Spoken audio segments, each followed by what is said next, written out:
Samuel Eto'o doit avoir du mal à dormir avec tous les problèmes qu'il rencontre ces dernières semaines en tant que président de la Fédération camerounaise de football.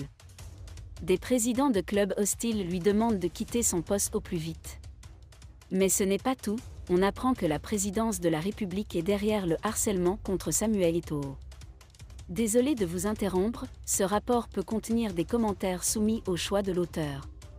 S'il vous plaît, si vous êtes nouveau sur cette chaîne, veuillez vous abonner et activer la cloche de notification.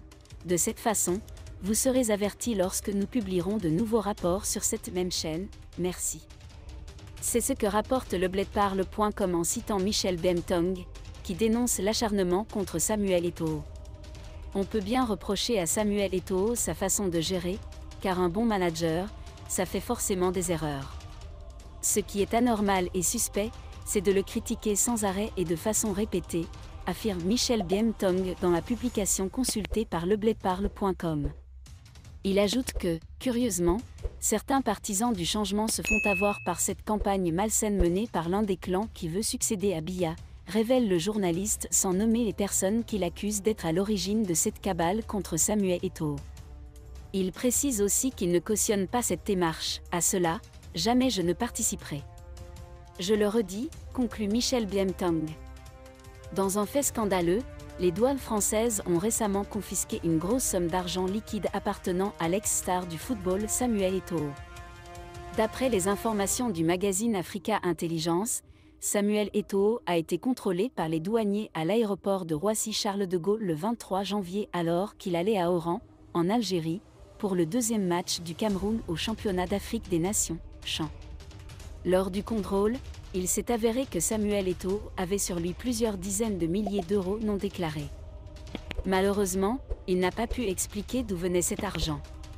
Selon le Code monétaire et financier français, tout transfert d'argent liquide supérieur à 10 000 euros vers l'étranger doit être déclaré aux autorités compétentes. Face à cette situation, les autorités françaises ont saisi l'argent de Samuel Eto'o, malgré le fait qu'il avait un passeport diplomatique camerounais.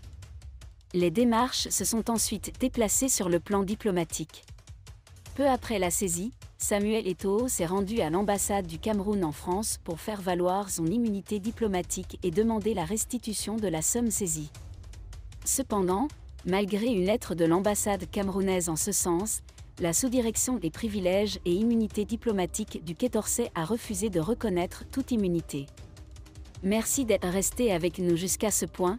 Comme toujours pour promouvoir la liberté d'expression, laissez vos opinions à ce reportage dans la section.